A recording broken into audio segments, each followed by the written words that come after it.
Hello there, Alice here.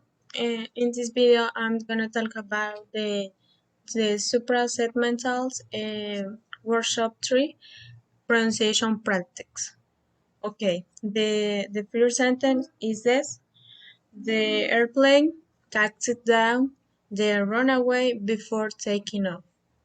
The second is this: the airplane circled around the airport waiting patiently to receive permission to land.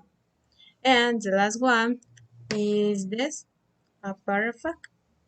Okay, the moon is a barren, rocky world without air and water, and it has a dark lava playing on its surface.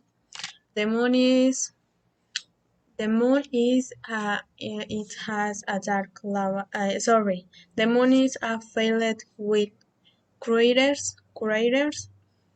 Uh, it has not layer of ion it on. Um, I get it light from the sun, and the moon keeps change its shape uh, as hot as it moves around the earth. Thank you for your attention. Bye.